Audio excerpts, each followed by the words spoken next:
ഒരുപാട് കാലത്തിന് ശേഷമാണ് ഞാൻ എൻ്റെ ഓഫീസിൽ നിന്ന് ബ്രേക്ക്ഫാസ്റ്റ് കഴിക്കുന്നത്. 8:30 ഇവിടുത്തെ സ്റ്റാഫ് കഫറ്റീരിയ ക്ലോസ് ചെയ്യും. എന്തോ ഒരു ഭാഗ്യത്തിന് ഇന്ന് കുറച്ച് നേരത്തെ നല്ല ഊത്തപ്പവും സാമ്പാറൊക്കെ കഴിച്ചിട്ട് ഞാൻ നേരെ ലോക്കർ റൂമിലേക്ക് വന്നപ്പോൾ എൻ്റെ കൊളീഗ് എൽവിറ ഒരു പാത്രം നിറയെ ബേക്ക് ചെയ്തിട്ടുള്ള കുക്കീസ് കൊണ്ട് തന്നു. സത്യം പറഞ്ഞാൽ ഞാനിവിടെ കയറിയതിന് ശേഷം ഫസ്റ്റ് ടൈം ഇവളായിട്ടായിരുന്നു അടി ഉണ്ടാക്കിയത്. എന്താന്ന് വെച്ചാൽ എൻ്റെ പണി ഒരു മെയിൻലി ഡിമാൻഡിങ് കൈൻഡ് ഓഫ് പണിയാണ്. അതുകൊണ്ട് നമ്മളെ ഡിപ്പാർട്ട്മെന്റിൽ എല്ലാവരോടും നല്ല രീതിയിൽ എപ്പോഴും നിൽക്കാനൊന്നും പറ്റൂല. അങ്ങനെ എന്തോ ഒരു കാര്യത്തിന് ഉണ്ടായ അടിയാണ്. പക്ഷെ അതൊന്നും നമ്മൾ മനസ്സിൽ വെച്ച് നടക്കാറില്ല.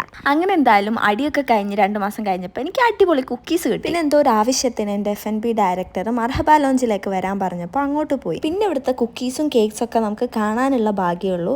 വേണമെങ്കിൽ 50% ഓഫിന് വാങ്ങാം. പക്ഷെ അങ്ങനെ നോക്കിയാലും നമുക്ക് വലിയ ലാഭമൊന്നും ഉണ്ടാവില്ല. അതുകൊണ്ട് സ്റ്റാഫ് കഫറ്റീരിയയിൽ പോയിട്ട് നമുക്ക് വേണ്ടത് അവിടെ പോയി കഴിക്കും. അങ്ങനെ പണിയൊക്കെ കഴിഞ്ഞ് രാത്രി 7 മണി പഞ്ച് ഔട്ട് ചെയ്തിട്ട് വീട്ടിലോട്ട് പോവാണ്. വരുന്ന വഴിക്ക് നമ്മൾ കൂട്ടുകാരെ കണ്ടിട്ട് അവരുടെ കൂടെ നമ്മൾ ഷവർമയും ചായയും കുടിക്കാൻ പോയി.